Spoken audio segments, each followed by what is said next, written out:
നാടെങ്ങും മലയാളികൾ ഓണമുണ്ണാനൊരുങ്ങുമ്പോൾ അതിനായി കൃഷി ചെയ്ത നെൽ കർഷകർ പട്ടിണിയിലാണ്. ചെന്നിത്തല 1-ാം ബ്ലോക്കിലെ 185ഓളം കർഷകരാണ് നെല്ലിന്റെ വില കിട്ടാത്തതിനെ തുടർന്ന് ഓണമുണ്ണാൻ കഴിയാത്ത അവസ്ഥയിൽ പട്ടിണിയിലായിരിക്കുന്നത്. ബാങ്ക് വായ്പയെടുത്തും കൊള്ളപ്പലിശയ്ക്ക് കടമെടുത്തും 423 ഏക്കറിലായി കൃഷി ചെയ്ത കർഷകരുടെ നെല്ലിന്റെ വിലയ്ക്കായുള്ള കാത്തിരിപ്പ് അനന്തമായി നീളുകയാണ്.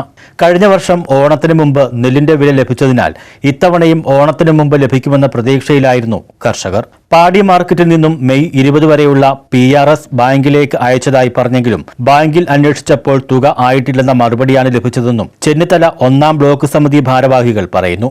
ഏറെ പ്രതീക്ഷയോടെ കൃഷി ചെയ്ത കർഷകർക്ക് നെല്ലിന്റെ വില എത്രയും വേഗം ലഭിക്കണമെന്നാവശ്യപ്പെട്ട് കർഷകർ ചെന്നിത്തല കൃഷിഭവന് മുമ്പിൽ പ്രതിഷേധം സംഘടിപ്പിച്ചു.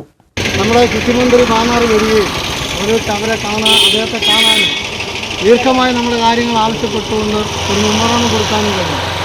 അന്ന് അദ്ദേഹം പറഞ്ഞത് അടുത്ത ബഡ്ജറ്റിൽ നിങ്ങളുടെ തുക ഓരോ പ്രതിപക്ഷമായാലും ഭരണപക്ഷമായാലും സാഹിത്യകാരന്മാരായാലും പൊതുപ്രവർത്തകരായാലും ഈ നെൽകർഷകന് വേണ്ടി ആരും വാദിക്കാനുമില്ല, പറയാനുമില്ല.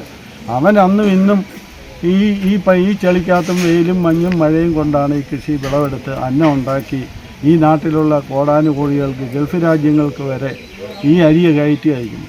അത് കഴിച്ച് അത് ദഹന പ്രക്രിയയും കഴിഞ്ഞിട്ടും ഞങ്ങളുടെ കാശില്ല. ഇതാണ് ഈ നാട്ടിലുണ്ടാകുന്നത്.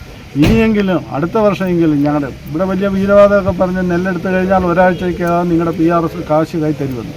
ഇന്ത്യയെ എവിടെ? ഇത് 5-ാം മാസമാകുന്നു, നാളെ ഇതിനെ കിട്ടില്ല.